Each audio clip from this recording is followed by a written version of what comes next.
구원의 확신 7번 구원받았는가. 사도행전 23장 22절 말씀. 이에 천부장이 청년을 보내며 경계하되 이 일을 내게 고하였다고 아무에게도 이르지 말라 하고 천부장에게 저들의 작전이 보고된 것을 알면 저들이 대소동을 일으키겠지요.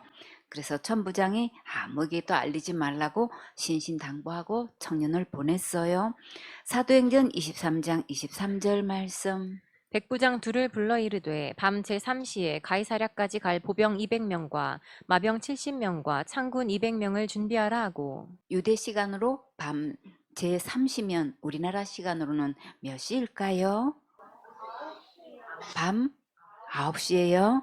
보병 200명, 마병 70명, 창군 200명, 총 470명을 준비하라고 천부장이 지시했어요.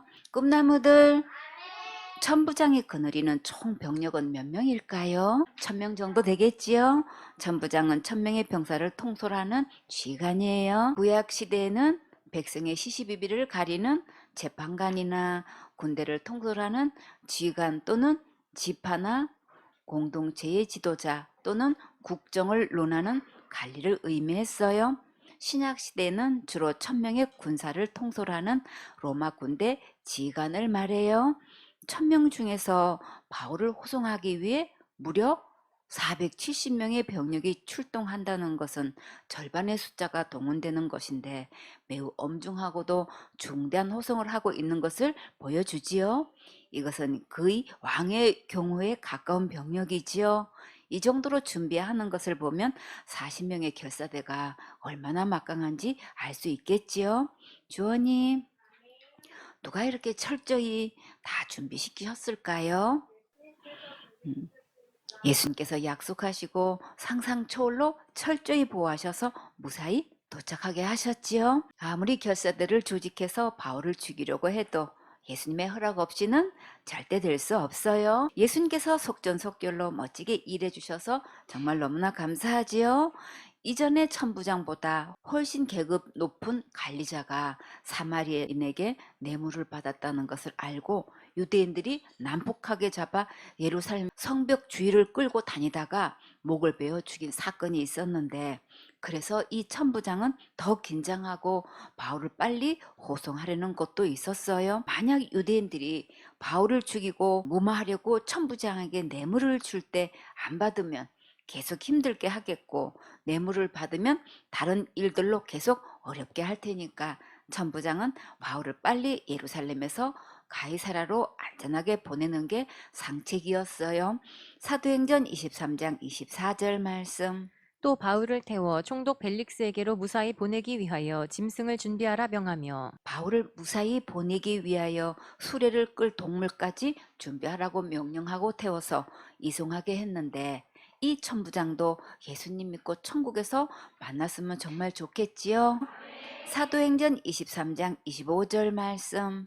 또 이 아래와 같이 편지하니 일러스되 천부장은 총독에게 바울을 보내면서 그 사유를 편지했어요. 사도행전 23장 26절 말씀.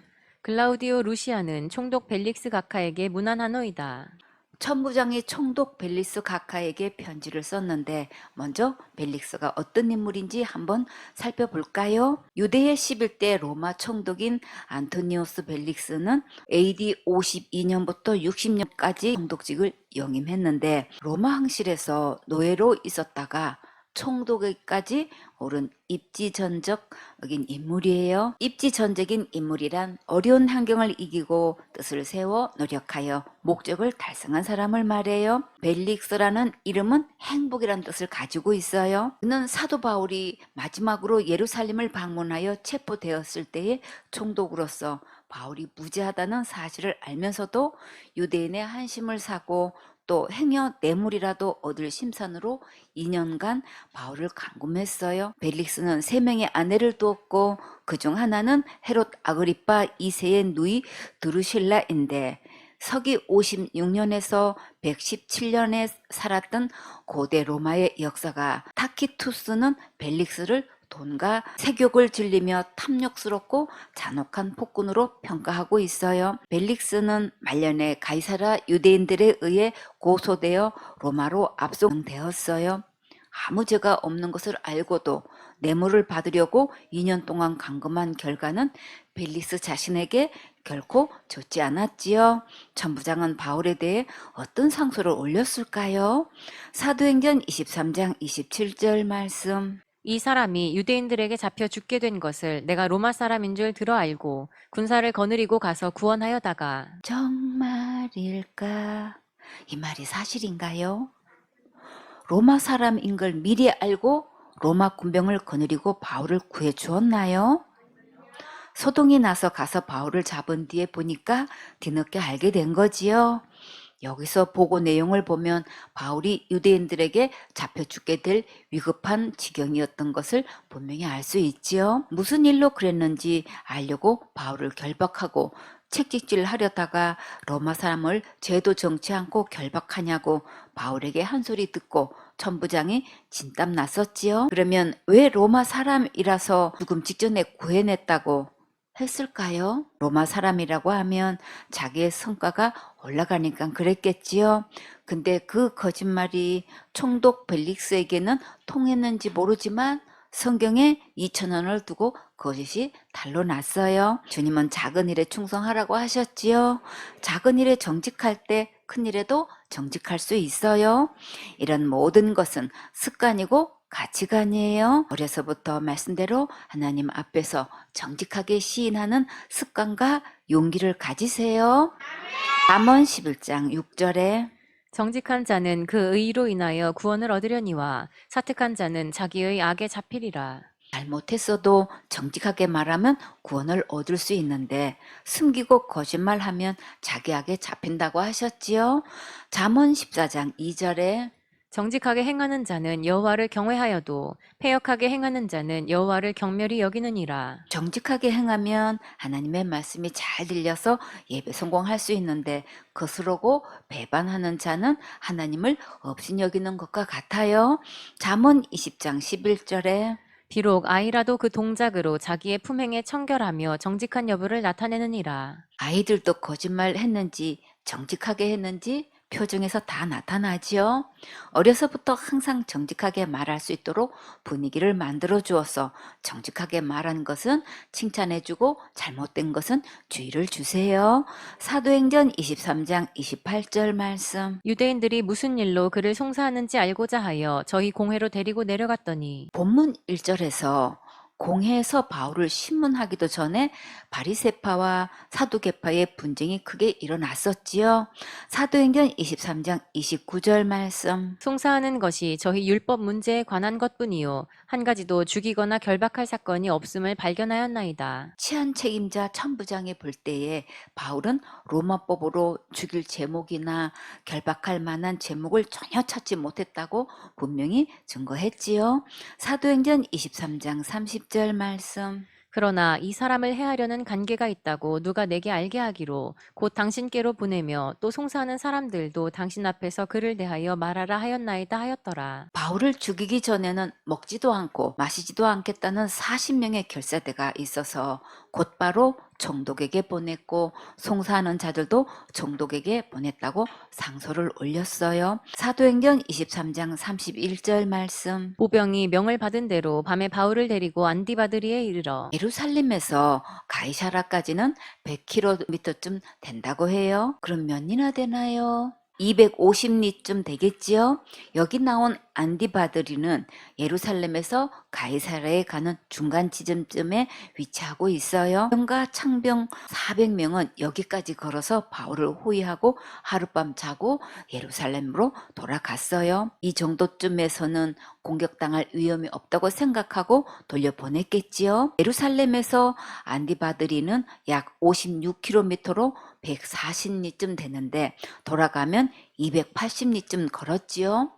수고한 군사들에게 주님께서 축복해 주셨으면 좋겠지요. 얼음 가득 넣어서 시원한 냉커피도 타주고 설빙도 주면 좋겠지요. 여러분도 맛있는 설빙 먹고 싶으세요? 다 같이 주님 주세요. 아멘. 안디바드리는 안디바에 속한 이란 뜻이에요. 예루살렘과 가이사라를 연결하는 군용도로에 인접한 주요 성읍인데 사론 평원 동쪽 예루살렘 북서쪽 55km, 가이사랴 남쪽 45km 지점에 위치하고 있는데 헤롯 왕이 그의 부친 안디바를 기념하기 위해 재건한 헬라화된 도시예요. 도시 전체를 헬라 문망에 맞는 식양으로 건축했는데 아버지를 기념하기 위해서 도시를 건설하는 경우는 처음 들어보았지요. 기념비나 기념관을 세우는 것은 들어보았는데 도시 전체를 건설해서 기념으로 바치는 것은 매우 드문 효자지요. 그렇지만 진짜 효자는 누구일까요? 부모님에게 복음을 전해서 천국 가게 해주는 자녀가 진짜 효자예요. 사도행전 23장 32절 말씀. 이튿날 마병으로 바울을 호송하게 하고 영문으로 돌아가니라. 이튿날 마병은 가이사랴까지 안전하게 바울을 호송하고 예루살렘 영문으로 돌아갔어요. 하룻밤 자고 그 다음날 안전하게 갈 수 있도록 주님께서 철저하게 지켜주셨지요. 사도행전 23장 33절 말씀. 저희가 가이사랴에 들어가서 편지를 총독에게 드리고 바울을 그 앞에 세우니 가이사랴에 무사히 들어가서 총독에게 서신을 올리고 바울을 총독 앞에 세웠어요. 사도행전 23장 34절 말씀. 총독이 읽고 바울더러 어느 영지 사람이냐 물어 길리기아 사람인 줄 알고 식민지가 아닌 로마의 직할 영토인 길리기아 사람인 줄 알았다는 것은 로마 시민권자라는 것을 알았다는 뜻이에요. 사도행전 23장 35절 말씀. 가로되 너를 송사하는 사람들이 오거든 내 말을 들으리라 하고 헤롯 궁에 그를 지키라 명하니라. 총독은 바울을 고소한 자들이 오면 그때 바울의 말을 듣겠다고 하고 바울을 헤롯 궁에 지키게 했어요. 바울은 AD 57년부터 59년까지 헤롯 궁에 있는 감옥에 2년 동안 갇혀 있었어요. 한비 씨, 이 헤롯 궁은 어디에 지었는지 혹시 알아요? 바다 위에다가 궁전을 지었어요. 바닷가에 바위가 있는 것을 기둥으로 삼고 웅장하게 궁전을 지어서 시원하게 지낼 수 있게 만들었어요. 생소원의 지부도 시원한 바닷가에 이렇게 멋지게 지었으면 좋겠지요. 다 같이 주님 주세요. 아멘.